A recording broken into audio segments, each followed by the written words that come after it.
How's it going, everyone, and welcome back to my Black Torch review. And today we're going to be doing chapter 18 entitled Black and White. Now, with Black Torch chapters, you get to see the chapter title is a very big summary of what the chapter kind of is. And Black and White, I kind of want to talk about this kind of towards the end, but let's get right into the chapter here. So the chapter starts off with the foot soldiers fighting the Mononoke, like the little flying Mononoke, and we have Grandfather just kind of coming in and just beating these Mononoke, like literally like crushing these Mononoke with his bare hands. And he's like, hey man, who can say retired at a time like this? You know what I mean? Just kind of flexing on these foot soldiers that need weapons. But I mean, hey, bro was a tank for a reason. So he looks off into the distance and says, "Hey Jiro, you know what? I can't have you pass before I do." So then we cut back to the gang and we see Ichika, Rigi, and Jiro. And Jiro gets attacked by a Mononoke just out of nowhere. Thankfully, Ichika saves him, and Ichika's like turns back to him and is like, "Hey, you have to stay on your A game. We cannot afford to have you zone out right now." And so as she says this, Jiro's like, "Hey, look behind you. There's 4 Mononoke right there." Ichika turns around and sees literally 4 Mononoke going right after her, and thankfully Rigi comes by and slashes them all and is like, "Hey, you guys got to be careful here. Ichika, are you okay?" And Jiro's like, "Yo, why aren't you asking me if I'm okay? Like, what in the world?" And Rigi kind of goes on and says like, you best be careful here. It's our mission to see that baggage is safely delivered in its drop-off point." And this chokes up Jiro. He's like, "Yo, what are you calling me a baggage for, dude? Mind you, if I'm gonna be real with you, if it's Rigi versus Jiro right now, I'm betting Jiro's winning. I'm just saying. You know what? It just has to be. Jiro has Rango's power honed now. I think Jiro can now smack talk Rigi. I'm just saying. Anyways, so continuing on, Rigi and Ichika do decide like, "Hey, you know what?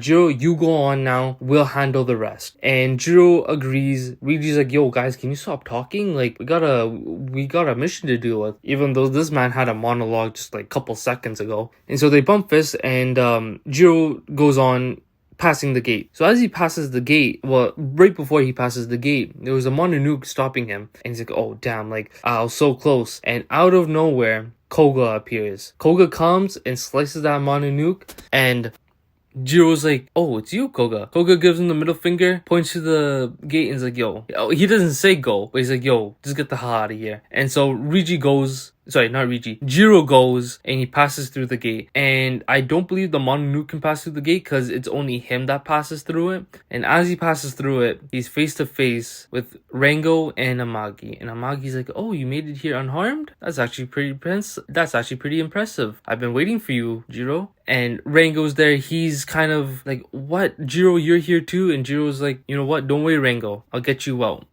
Jiro and Amagi, they also start having a little back and forth. Jiro asks, Amagi's like, "Amagi, let me ask you a question. Which would you rather have, 100 bullets or a single missile? Considering the strength of one's single mass is more effective than 100 scattered units of mass, it's pretty obvious that the nuke is a lot more powerful."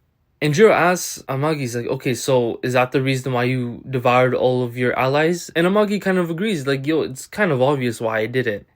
It would just make me stronger." Then they have another back and forth. Jiro asks Amagi like, "Okay, so why did you hate all these humans?" And Amagi's like, "I don't hate. I can no longer feel hate at the moment. It's just that you as a human species are just below me, and I should be one to be ruling." Jiro kind of says like, "Yo, that's crap." And Amagi's like, "No, that's logical." Which you can see in both sides, where Amagi, who believes he's a higher species than the humans, believes that I should be the one ruling. I'm the most powerful. It should be me who takes control of the world, which is kind of like what Aizen did. I don't want to say Miriam, but I guess in a way you can see Miriam kind of saying something like that. And you see Jiro's side, like, "Yo, like you're kind of full of a doo-doo there, dude, to think like that." So anyways, the talking kind of stops there, and Jiro turns on his camouflage mode, goes camo, and punches Amagi straight in the cheek, giving him a nice left hook. And Jiro even says, "Even a weak human power like me, I was still able to smug you right in the face." And Amagi's like, "Yo, you're just pretty childish. you abandon your claws and fangs as a human just to rely on like gimmicks and tricks. That's pretty disgraceful. And he slashes Jiro's gear one more time, and his whole body is kind of, well, it's not his body, but his bodysuit is now pretty much shredded where his chest is. Then Jiro turns to Rengo's like, hey, sorry buddy, but I'm gonna need to use your powers, and transforms and uses his Rango Jiro hybrid. I don't know what to really call this form, but he gets his cloak, he gets his teeth, and it looks a little better from before. Like the cloak is now kind of more covering up his body now. Like it's more skin tight, I would say. And these two practically just go at it. And one punch from Jiro in this form puts Amagi in this chrysalis state, and once he comes out looking like he's an Elden Ring boss or something. Like he has this nice looking armor, and he just kind of comes out, and they keep going at it one more time.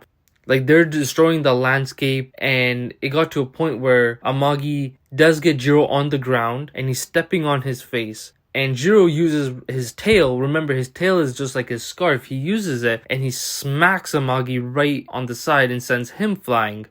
And they keep going at it some more, where up until Amagi kind of gets this like Seto looking thing and just blasts Jiro. And Amagi's like, hey, I know you're not going to be able to keep this form long. And once you are able not to keep this form long enough, once you're already done, I'm going to devour you. And I'm going to get Rango's power. And that's where the chapter ends. And so what I wanted to talk about with the chapter title, Black and White, it's kind of like this fight is gonna either play out really good or really bad, because now we have a new fear where is Jiro going to get devoured, and I don't think he's going to get devoured. This is a shonen manga. I really doubt Amagi's going to win. But anyways, there's that fear still that Amagi's going to devour Jiro and get Rango's power. And there's the other side of how the duality between the Mononoke and the humans are, and how Amagi views humans, whereas how Jiro views humans, right? So yeah, that's the end of the chapter. I hope you enjoyed. Like, comment, subscribe if you did. And next chapter is going to be the last chapter of Black Torch. So I hope you stay tuned for that, and I hope you all take care.